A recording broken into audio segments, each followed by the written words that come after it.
वही विभूषितांगा सभी शरीरा, जिनका शरीर शोभायमान है। हेयम मिथ्यात्वादिकम, छोड़ने योग्य जो मिथ्यात्वादि हैं। उपादेयम ग्रहणीयम, ग्रहण करने योग्य जो सम्यक तो रत्नादिक हैं। सम्यक को रत्न का, सम्यक ज्ञान को रत्न का, सम्यक चारित्र को रत्न का। वो उस दिन बोला था ना उधर, देव शास्त्र गुरु रतन शुभ, तीन रतन करतार। भिन्न भिन्न कहूँ आरती अल्प सुगुण विस्तार। देव शास्त्र गुरु रत्न हैं और वे तीन रत्नों को देते हैं। देवशास्त्र गुरु सम्यक दर्शन, सम्यक ज्ञान, सम्यक चारित्र रूपी रत्नों को करतार हैं, करने वाले हैं, देने वाले हैं। तो ये देवशास्त्र गुरु आराधन करने योग्य हैं और सम्यक दर्शन ज्ञान चारित्र आराधना करने योग्य, ये रत्न हैं। तत्र निशितम निश्चयो यस्य सा, उन सम्यक दर्शन मैंने मिथ्यात्वादि छोड़ने योग्य हैं और सम्यक दर्शन आदि ग्रहण करने योग्य हैं, इन इस विषय में जिनका निश्चय है, निश्चित मति है, दृढ़ निश्चय है, यस्य जिसका सा हे उपादेय निश्चिता साधु, वो है हे उपादेय का निश्चय करने वाला, जानने वाला साधु। रत्नात्रय आराधको मुनि, और वे ही रत्नात्रय की आराधना करने वाले मुनि हैं, साधु हैं, जिनको यही नहीं पता क्या छोड़ने लायक है, यही नहीं पता क्या ग्रहण करने लायक है। वे क्या रत्नात्रय की आराधना करेंगे, क्या समाधि करेंगे, क्या स्वर्ग मोक्ष जाएंगे। बहुत दुर्लभ है। कैसा पुण्य रहता है, पापानुबंधी पुण्य की कहलाते तो बड़े हैं, लेकिन ऊंची दुकान के फीके पकवान। बड़प्पन नहीं है, बड़े तो कहलाते हैं पर बड़प्पन नहीं है, ऐसा है।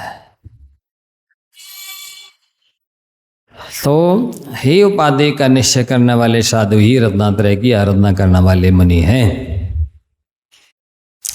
ध्यानम आदरोदर ध्यानद्वयम, ध्यान आर्त और रौद्र ध्यान ये दोनों परित्यागे ने, इनका त्याग करोगे तो धर्म शुक्ल ध्यान द्वये रता, धर्म ध्यान और शुक्ल ध्यान में रत होगे। पक्की बात है। देखो वास्तव में आर्त ध्यान छोड़ना बच्चों का खेल नहीं है।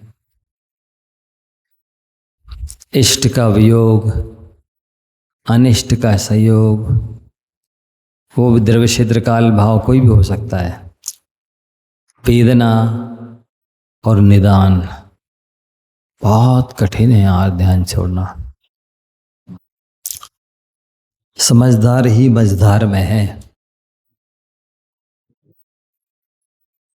जानते हुए भी बच नहीं पा रहे।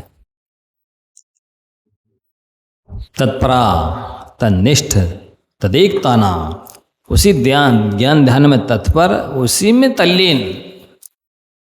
एक तान का क्या मतलब होता है? उसी में तल्लीन, बिल्कुल धुन लगी जना ज्ञान ध्यान की, तो तीसरा कोई काम नहीं, ये होता है इसका मतलब। अज्ञानी कह सकते हैं ये तो पुस्तकी कीड़े हैं, क्या बोल सकते हैं? पुस्तकी कीड़े हैं, पुस्तक में आंखें गड़ाए रहते। अरे ज्ञान ध्यान तब वो रखता, तपस्वी सा प्रशस्त होते। इन दोनों ध्यानों से, दोनों तपों से जितनी पवित्रता, विशुद्धि, एकाग्रता आती है, वैसी तो दूसरी तपों से आ ही नहीं सकती। और आप एक बात ध्यान रखो, इस पंचम काल में मन चंचल है, कलुषित है, कठोर है। इस मन को पवित्र, विशुद्ध, एकाग्र बनाने के लिए ध्यान तो फिर भी कठिन है, ज्ञान के अलावा दूसरा उपाय ही नहीं है। यदि मन पवित्र, विशुद्ध, एकाग्र होगा तो इसी से होगा। मन जरा भी अन्यत्र जाएगा, आपको ये विषय समझ में ही नहीं आएगा कि क्या पढ़ रहे हैं। ऐसा है, एक बार किसी ने हमें बताया, तो दस ने हमें याद है, उत्तर याद नहीं मुझे कि ज्ञान, स्वाध्याय और ध्यान, हाँ ये उत्तर गुण है। हाँ। मूल गुण में फिर आपने जो उत्तर दिया वो पता नहीं। अच्छा, ऐसा है। लेकिन मूल गुण में नहीं रखा, लेकिन आचरण तो ज्ञान ध्यान तत्पर साधु का लक्षण बनाया है। वो दोनों मिलाकर के लक्षण बनाया है। विषयासा वसाती तो निरारंभ परिग्रह, इसमें 28 मूल गुण आ गए। विषयों की आशा छूट गई, आरंभ परिग्रह छूट गया, और ज्ञान ध्यान तप में लीन। वो हो गया नेगेटिव कथन, ये हो गया पॉजिटिव कथन। जब साधु ये सब छोड़ देगा तो मन कहाँ लगाएगा? तो ज्ञान ध्यान तप रखता। उन सबको छोड़ो, इनमें मन लगाओ। इनमें मन लगाओगे तो वे छूट जाएंगे। दोनों तरह से कथन है। उनको छोड़ोगे तो ये कर पाओगे, ये करोगे तो वे छूटेंगे।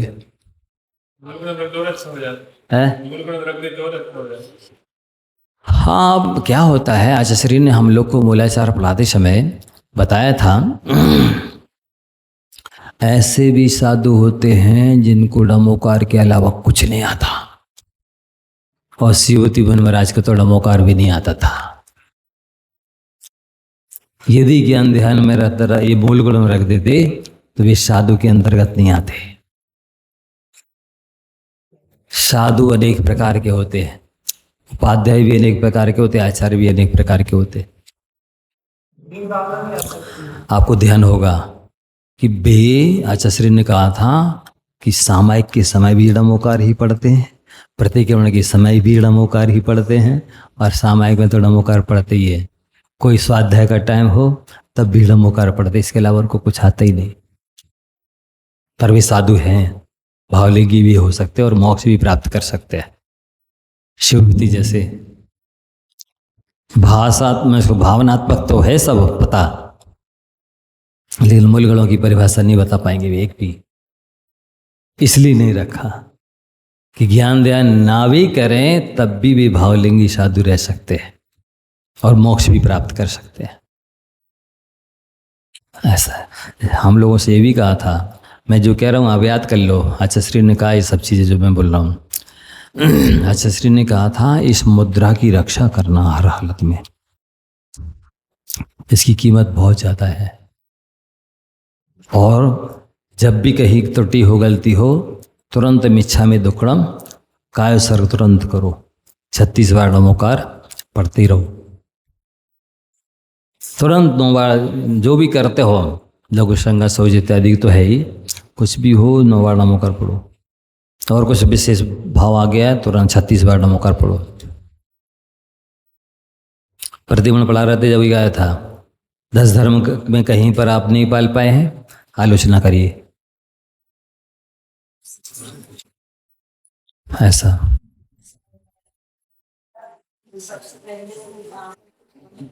है। बताया था कि जब वो देखते उसी गांव में एक महाराज आए थे, मुझे सिर्फ भगवान मान किया जाता। हाँ वही कह रहे हैं। उन्होंने काफी मंगाई महाराज से, तो जब गए दे रहे उन्हें, और उसमें कुछ ले खाने बस ऐसे ऐसे आए पूरी काफी खाया। हाँ, तो ये है इसका उत्तर। सक्षम हैं, योग्य हैं, लायक हैं, सारी विद्याएं प्राप्त करनी चाहिए। जितनी भी कलाएं हैं, जितनी भी शिक्षाएं हैं, सब प्राप्त करना चाहिए।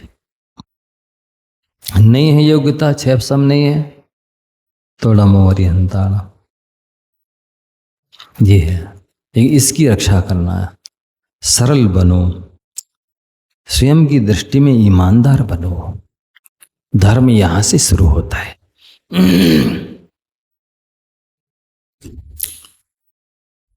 यह एवं विधा साधु सा प्राप्नोति किम, जो इस प्रकार के साधु हैं वे क्या प्राप्त करते हैं? उत्तम स्थानम, उत्तम स्थान को प्राप्त करते हैं। भाव स्थान है, शरीर रहित शरीर लक्षणहीन स्थानम, शरीर रहित स्थान, शरीर लक्षणहीनम, शरीर के लक्षण से हीन जो स्थान है, परिहृत उसको छोड़कर कर्म शरीर बंधन रहित, कर्म के और शरीर के बंधन से रहित मोक्ष को प्राप्त करते हैं। लभते सिद्धा प्रसिद्धा भवती इति तात्पर्यार्था, वे सिद्ध पद को प्राप्त कर लेते हैं, ये कहने का तात्पर्य है। नविये ही जम नवि जय जाय जय जाय ये अणवर्यम तो बनते थुणि जय देयतम किम पितम अणय। क्या बात।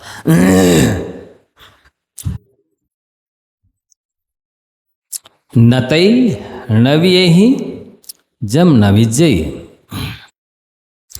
जो दूसरों के द्वारा नमस्कृत होते हैं, नमस्कार किए जाते हैं, अर्थात जिन्हें दूसरे नमस्कार कर रहे हैं वे भी जिनको नमस्कार करते हैं। कहने का मतलब है जैसे इंद्र आदि हैं तो असंख्यात देवी देवता उन्हें प्रणाम करते हैं, ऐसे इंद्र आदि भी जिन्हें नमस्कार करते हैं। और झाय जय झाय ये भी अणवर्यम, और दूसरों के द्वारा ध्यान किए गए तीर्थंकर देव जिनका निरंतर ध्यान करते हैं। अपन सब कहें आचार्य पद्य साधु या मुनियारिका श्रावक श्राविका, सारे लोग तीर्थंकर परमात्मा का ध्यान करते हैं, वे तीर्थंकर भी सिद्धों का ध्यान करते हैं। जिनका हम सब ध्यान करते हैं ऐसे तीर्थंकर परमात्मा भी सिद्ध परमात्मा का ध्यान करते हैं। और दूसरों के द्वारा तो बनते ही धुणे जय, दूसरों के द्वारा स्तुति माने स्तुति किए गए तीर्थंकर, अपन सब उनकी स्तुति करते हैं, पर वे भी सिद्ध परमेष्टि की स्तुति करते हैं। ऐसा पद है सिद्ध पद, अशरीरी पद। शरीर के मध्य में स्थित उस अनिर्वचनीय आत्म तत्व को तुम जानो। देहत्थम किम पीतम मुड़ा है, वो देह में स्थित क्या है, उस आत्मा को परमात्मा को आप हे मुनिवर हे मुनिजनों जानो। ऐसा है, क्या बात। इसलिए समय सार में आचार्य कुंज कुंज स्वामी ने एक गाथा लिखी है। यथ निश्चय गो समोस बत्त सुंदरो लोए, बंद कहा यत्ति तेण विषमवादनी होए। तीन लोग तीन काल में सबसे श्रेष्ठ और कीमती पदार्थ कोई है तो वो है आत्म तत्व। लेकिन कैसा आत्म तत्व? यत निश्चय गो, जो द्रव्य कर्म भाव कर्म नौ कर्म आदि से रहित, एकत्व विभक्त, एकत्व के निश्चय को प्राप्त आत्म तत्व, वो समय है, आत्मा है।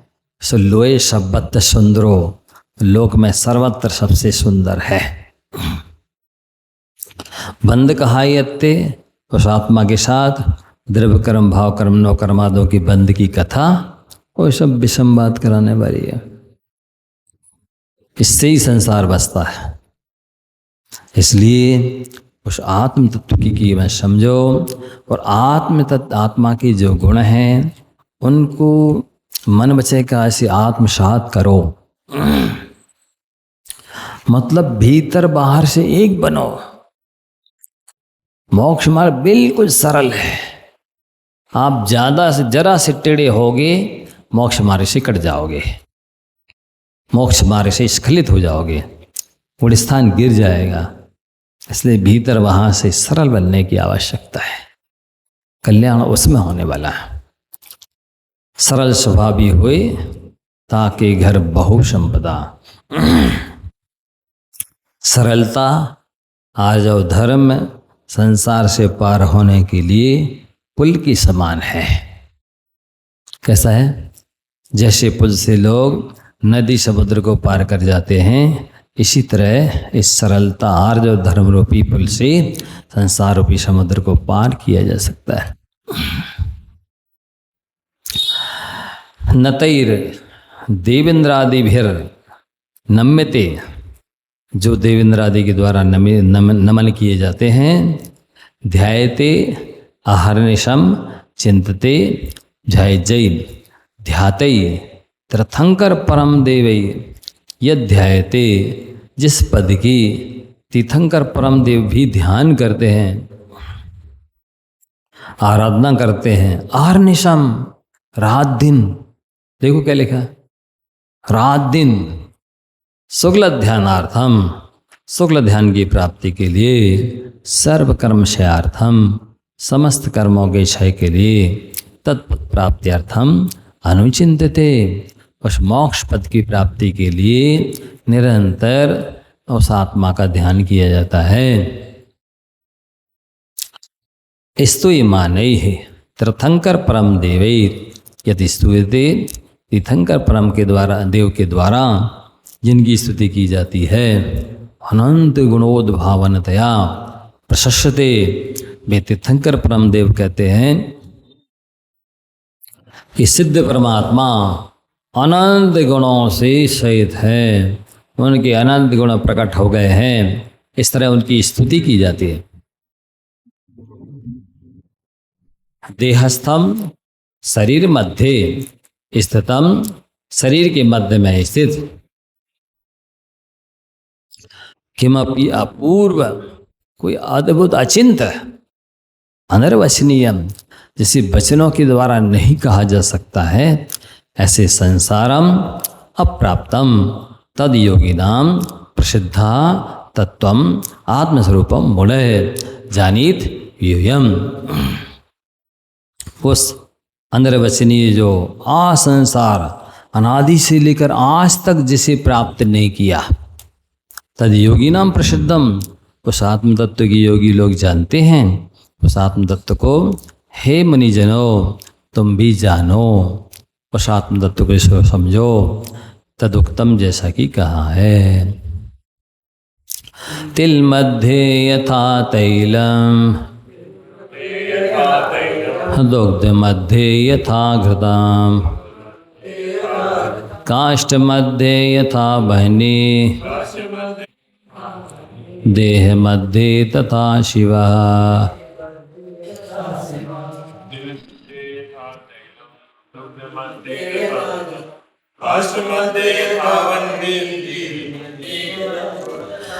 यथा माने जैसे, तिल के मध्य में तेल है, दूध के मध्य में घी है, काष्ठ के मध्य में अग्नि है, उसी प्रकार से शरीर के अंदर शिव यानी भगवान आत्मा है, उसको जानो।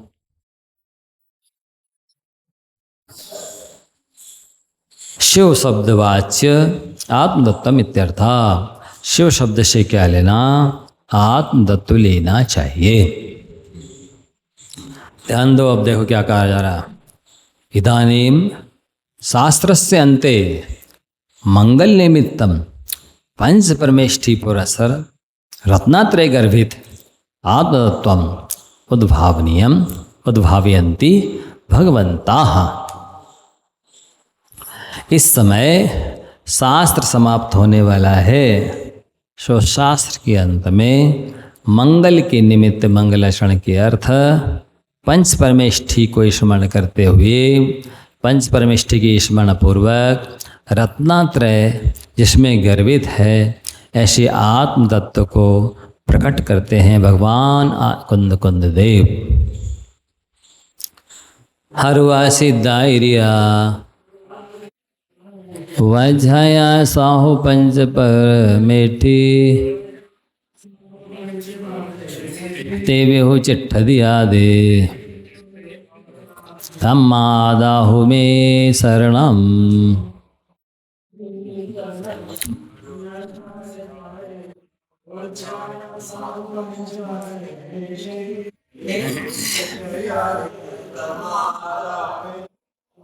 हे साधुओं सुनो, क्या कह रहे। अरिहंत, सिद्ध, आचार्य, उपाध्याय, साधु, ये 5 परमेष्ठी हैं। सो ये 5 परमेष्ठी तेवे हो आदि चिट्ठरे, ये आत्मा में ही स्थित हैं, ये आत्मा की ही पर्याय हैं। अरिहंत, सिद्धाचार्य, उपाध्याय, साधु की जो 5 परमेष्ठी की पर्याय हैं, ये आत्मा की ही पर्याय हैं। इसलिए तम्मा आदाहु में शरणम, आत्मा ही मेरी शरण है। ये जो कहा जाता है देव धर्म गुरु शरण जगत में और नहीं कोई, भ्रम से फिरे भटकता चेतन यूं ही उमर खोई, ये व्यवहार कथन है। क्या बोला? ये व्यवहार कथन है कि देव धर्म गुरु शरण है। सच्चे मायने में आत्मा ही निश्चय से शरण है।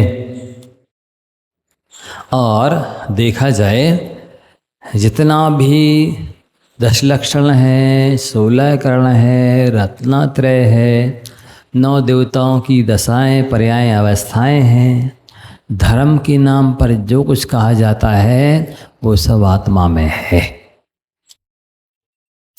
सो प्रत्याख्यान, प्रतिक्रमण, काय उत्सर्ग, जितने भी 28 मूल गुण हैं, 12 उत्तर तप हैं, 22 परिचय हैं, वे सब आत्मा की ही अंदर हैं, आत्मा की पर्याय दशाएं हैं।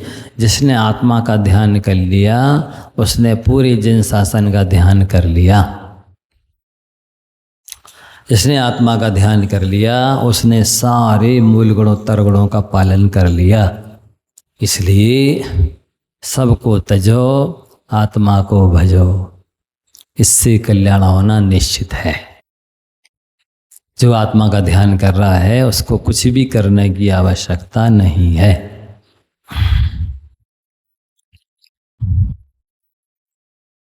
अर्हंता सिद्धाचार्याश्च उपाध्याय साधवाः एते 5 परमेष्ठिनो देवा मम इष्ट देवता।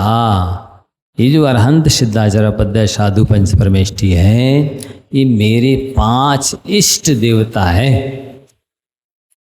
आराध्य देवता है। सो ते अपि 5 परमेष्ठिनो देवापि, वे 5 परमेष्ठी देव तिष्ठन्ति, विराजमान हैं। क्वा, कहाँ पर? आत्मनि, निज जीव तत्वे, आत्मा में ही 5 परमेष्ठी विराजमान हैं।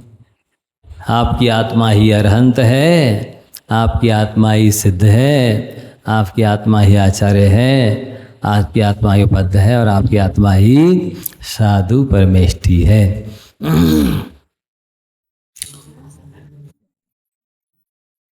आत्मनि निज जीव तत्व, केवल ज्ञानादि गुण विराजमानत्वात् सकल भव जीव संबोधन समर्थत्वाच्च आत्मा अरहन वर्ते। केवल ज्ञानादि गुणों से विराजमान होने से, समस्त भव जीवों को संबोधन करने में समर्थ होने से आत्मा ही अरहंत है। सर्वकर्म क्षय लक्षण मोक्षपद प्रसादा प्राप्तत्वात् निश्चय नए आत्मनि आत्मायो, समस्त कर्मों का क्षय है लक्षण जिसका, ऐसा मोक्ष पद उस आत्मा को ही प्राप्त होता है। इसलिए निश्चय नय से आत्मा ही सिद्ध परमेष्ठी है। दीक्षा शिक्षा दायकत्वात्, दीक्षा देने वाले, शिक्षा देने वाले, पंचाचार आचरण चरण प्रवीणत्वात्, पंचाचारण का आचरण स्वयं भी करते हैं और चारण प्रवीणत्वात्, शिष्यों से भी पंचाचार का पालन करवाते हैं। सूरी मंत्र, तिलक मंत्र, और देखो आचार्य परमेष्ठी क्या करते, सूर्य मंत्र देते, तिलक मंत्र देते। दीक्षा कल्याणक में सूर्य मंत्र, केवल ज्ञान कल्याणक में तिलक मंत्र। तन्मयत्वात् मम आत्मा यो आचार्य पदभागी वर्तते। ये पंचाचार का शिक्षा दीक्षा देने वाली आत्मा, पंचाचार का आचरण करने कराने वाली आत्मा, सूर्य मंत्र तिलक मंत्र देने वाली आत्मा, इन सबसे तन्मय मेरी आत्मा ही है। इसलिए मेरी आत्मा ही आचार्य पद की भागी है, मेरी आत्मा ही आचार्य है। शुद्ध ज्ञानोपदेश का त्वाद, शुद्ध ज्ञान का उपदेश करने से, सपर तत्व विज्ञायकत्वाद, स्वतत्व और पद तत्व का ज्ञान कराने वाला होने से, भव्य जीव संबोधनत्वाद, भव्य जीवों का संबोधन करने वाला होने से, मम आत्मा यो उपाध्याया, मेरी आत्मा ही उपाध्याय है। सम्यक दर्शन ज्ञान चारित्र रत्नात्रय साधकत्वाद, सम्यक दर्शन सम्यक ज्ञान सम्यक चारित्र की इन तीनों की रत्नात्रय की आराधना का साधक होने से, और सर्व द्वंद्व विमुक्तत्वाद, समस्त जितने भी द्वंद्व हैं, झगड़े हैं, संकल्प विकल्प हैं, उन सब से रहित होने से, दीक्षा शिक्षा यात्रा प्रतिष्ठा आदि अनेक धर्म कार्य निश्चिंततया आत्मतत्व साधकतया मम आत्मा यो सर्व साधु वर्तते। ध्यान दो, साधु क्या क्या करते? अभी उपाध्याय परमेष्ठिया हो गए, सम्यक दर्शन ज्ञान चारित्र वाले तो साधु परमेष्ठी होते ना। पहले कहा आचार्य, हाँ फिर ये हो गया श्रुत ज्ञान उपदेश देने वाले और स्वपर तत्व के विज्ञायक, भव्य जीवों को संबोधन करने में सक्षम, मेरी आत्मा भी उपाध्याय है। अब साधु की बताते हैं, साधु परमेष्ठी क्या करते? सम्यक दर्शन सम्यक ज्ञान और सम्यक चारित्र की इस रत्नात्रय की आराधना करते हैं, समस्त द्वंद्व से निर्मुक्त होते हैं। दीक्षा शिक्षा, देखो साधु के लिए भी लिख रहे हैं, दीक्षा शिक्षा यात्रा, ये होती है ना जो धर्म यात्रा निकलती है ना, महोत्सव क्या बोलते इसको, विमान या विमान वगैरह उत्सव, ये सब होते ना। तो यात्रा प्रतिष्ठा जैसे पंच कल्याणक वगैरह है, गजरथ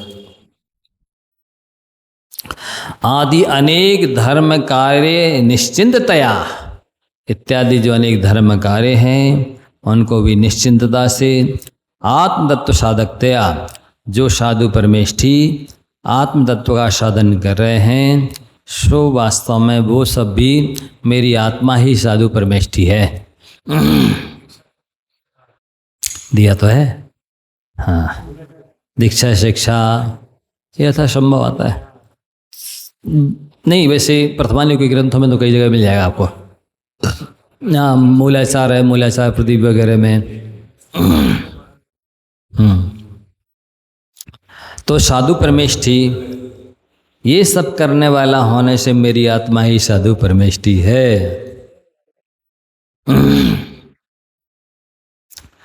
इति पंच परमेष्ठिना आत्मनि तिष्ठन्ति इति कारणात्, ये पांचों परमेष्ठी मेरी आत्मा में विराजमान हैं। तस्मात् कारणात् आत्मा हो स्फुटम मे मम शरणम। क्या कह रहे? ये निश्चय नैश्य कथन है कि मेरी आत्मा ही पंच परमेष्ठी रूप प्रणमन करने की योग्यता रखती है, सक्षम है। इसलिए मेरी आत्मा में ही पांचों परमेष्ठी हैं, 9 देवता हैं, सारे जितने भी धर्म रिद्धियाँ सिद्धियाँ शक्तियाँ हैं वो सब मेरी आत्मा में हैं। इसलिए आत्मा की शरण में जाओ, आत्मा का ध्यान कर लिया तो सारे धर्मों का पालन कर लिया। ये कह रहे हैं तस्मात् कारणात्, इसीलिए आत्मा हो आत्मा ही स्फुटम निश्चय से मे मम शरणम, मेरी शरण है। देव धर्म गुरु शरण तो व्यवहार नैसे हैं, निश्चय नैसे आत्मा ही शरण है। और उस आत्मा की शरण में जाओगे तो संसार दुख निवारकत्वात् आरती मथन समर्था, सारे संसार के दुखों से आपको निकाल देगी वो आत्मा, सारे दुखों से आप दूर हो जाएंगे। इसलिए मेरी आत्मा ही मेरा निश्चय नैसे शरण है। हे साधु परमेष्टि, इस तरह का चिंतन करो। समाप्त हो रहा है? पढ़ो। सम्मतं शरणाणं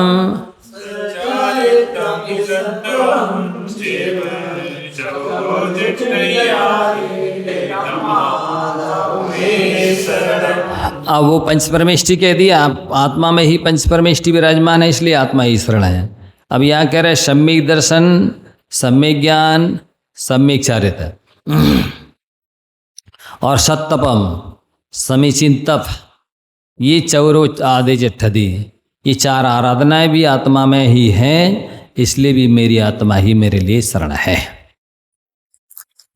क्या बात।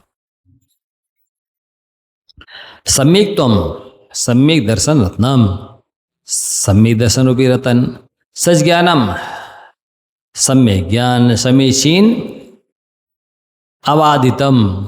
जो समीचीन ज्ञान होता है वो कैसा होता है? बाधाशी रहित होता है, पूर्वापर विरोध रहितम, उसमें पूर्वापर से कोई विरोध, प्रत्यक्ष और अनुमान प्रमाण आदि से कोई विरोध नहीं आता है, वो सम्यक ज्ञान कहलाता है। और सच्चारित्रम सम्यक चारित्र, किसे कहते सम्यक चारित्र? पाप क्रिया विरमण लक्षणम, पाप क्रिया से विरक्त हो जाना ही लक्षण जिसका, ऐसा सम्यक चारित्र है। दूसरे शब्दों में परम उदासीनता है लक्षण जिसका, ऐसा सम्यक चारित्र है। अर्थात संसार शरीर भोगों से विरक्त हो जाना ही सम्यक चारित्र है।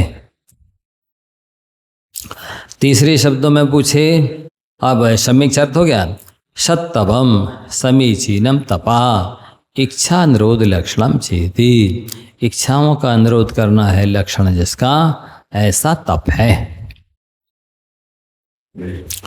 एते चत्वारोपि, ये चारों भी परम आराधना, ये भगवती आराधना कहलाती है। सम्यक दर्शन ज्ञान चारित्र तप को ही भगवती आराधना कहते हैं। सो ये भी आराधना पदार्थ तिष्ठन्ति, स्थित हैं। क्वा तिष्ठन्ति, कहाँ स्थित हैं? आत्मनि, ये चारों आराधनाएं आत्मा में स्थित हैं। निज सिद्ध बुद्ध एक स्वभाव जीव तत्ते तिष्ठन्ति, जो निज शुद्ध और बुद्ध माने ज्ञाता जो आत्मा है, उस आत्मा में ही चारों आराधनाएं विराजमान हैं। यदा आत्मना श्रद्धानम आत्मा यो करोति, जब आत्मा श्रद्धान करता है तो आत्मनो ज्ञानमय आत्मा यो विधत्ते, आत्मा का ज्ञान आत्मा में ही होता है। आत्माशः एक लोली भावम आत्मा यो कुरुते, आत्मा के साथ एकाग्रता आत्मा ही करती है, सो वो सम्यक चारित्र है। आत्मैव आत्मनि तपसि, आत्मा ही आत्मा में तपती है, मतलब इच्छाओं को रोक देती है, आत्मा में लीन हो जाती है, वही तप है। केवल ज्ञान ऐश्वर्यम प्राप्त होती, केवल ज्ञान रूप ऐश्वर्य को वह आत्मा ही प्राप्त करती है। चतुर्भी अपि प्रकारैः आत्मा आत्मानं यो आराधयति, सम्यक दर्शन, सम्यक ज्ञान, सम्यक चारित्र और सम्यक तप रूप से आत्मा ही इन चारों की आराधना करती है। तस्मात् आत्मा यो मम शरणम, इसलिए जबकि आत्मा में ही चारों आराधनाएं हैं, तो आत्मा ही मेरे लिए शरण है। अर्ति मतन मथन समर्था, संसार में प्राप्त होने वाली जो पीड़ा है उसको नष्ट करने में समर्थ मेरी आत्मा ही है। अर्ति माने पीड़ा, अर्ति माने पीड़ा, नष्ट करने में समर्थ, पीड़ा को नष्ट करने में समर्थ मेरी आत्मा ही है। इसलिए आत्मा यो मे गति, मेरी आत्मा ही मेरे लिए गति है, यानी शरण है।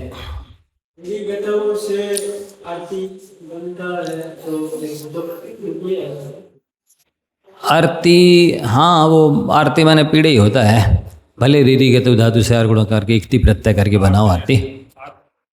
आर्त माने पीड़ा, दुख, ऐसा। मंगलम मलगानने कर्म मल कलंक निषेधने मंगस्य सुखस्य दाने चे समर्थत्वात् आत्मायो परमं मंगलम इति भावार्था। अब मंगल का अर्थ बताते हैं कि मल को गलाने में, कर्म रूपी मल कलंक के निषेध करने में समर्थ आत्मा है, और मंग का अर्थ सुख होता है, सुख भी देने में समर्थ आत्मा ही है। इसलिए आत्मा ही मंगल है, ये कहने का तात्पर्य है। बताइए, आत्मा में ही पंच परमेष्टि है, आत्मा में ही चार आराधनाएं हैं, आत्मा में ही सब कर्मल कलंक को नष्ट करने की क्षमता है। जो कुछ है सब कुछ आत्मा है। इसलिए आप तो आत्मा का ध्यान करो तो पूरे जिन शासन का ध्यान कर लिया, पूरे मूल गुणोत्तर गुणों का पालन आपने कर लिया। हेवं जड़पन्नतम मोक्ष से पाहुडम सुभाती, जो पढ़ई सुनई भाव सो पावई, जो पढ़ई सुनई सो पावई सास्यम सोखम। एवं जन परिणतम, इस प्रकार जिनेन्द्र भगवान के द्वारा कहे गए इस मोक्ष पहाड़ को जो भक्ति पूर्वक पढ़ता है, सुनता है, वो शाश्वत सुख मोक्ष सुख को प्राप्त करता है।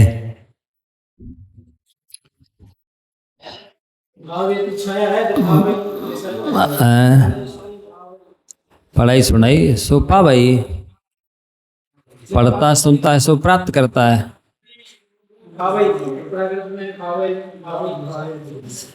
कहाँ दिया भाई?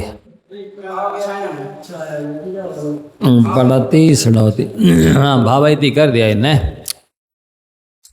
कौन सा शब्द का किया भावैती?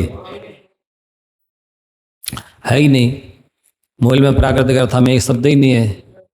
ये कहाँ से ले आए पता नहीं, हो सकता है छूट गया हो। जो पढ़ाई सुनाई भावई सो पावई सास्यम सौखम, ये कम तो हो रही है अक्षर, लिख लो भावई, पढ़ाई सुनाई भावई। इसमें अलग से किसी ने लिखा है? लिखा है जिसने भी पढ़ा होगा इसमें तो पेंसिल से, बहुत बढ़िया, पेंसिल से लिखा भावई चाहिए। ठीक है, अपने में नहीं था, अपन ने लिख दिया।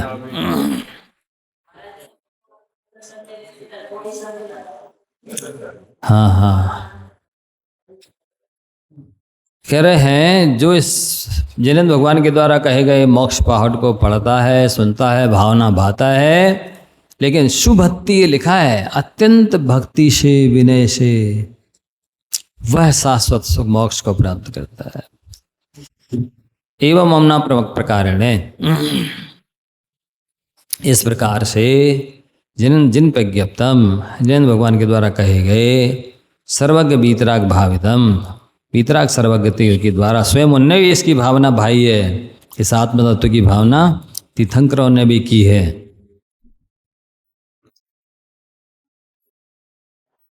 मोक्ष से परम निर्माण पद से, मोक्ष जो परम निर्माण पद है, इस मोक्ष प्राप्त को सारामिदम, ये जो सारभूत है, शास्त्रम सुष्ठु अतिशयन भक्त्या, इस शास्त्र को अच्छी भक्ति से, परम धर्मानुरागिणे, परम धार्मिक अनुराग से, यह आसन्न भव्य जीवा, देखो क्या लिख रहे हैं, कौन परम भक्ति से पढ़ेगा, सुनेगा, भावना करेगा, जो आसन्न भव्य होगा। आसन्न भव्य जीवा पठती, जिह्वा अग्रे करोति, कंठस्थ करता है अथवा जिह्वा के अग्र विराजमान करता है। यश्च भव्य जीवा, जो भव्य जीव एक मोक्ष पहाड़ को, जो कुंद देव के द्वारा लिखा गया है, शरणोति, आकर्णयति, सुनता है।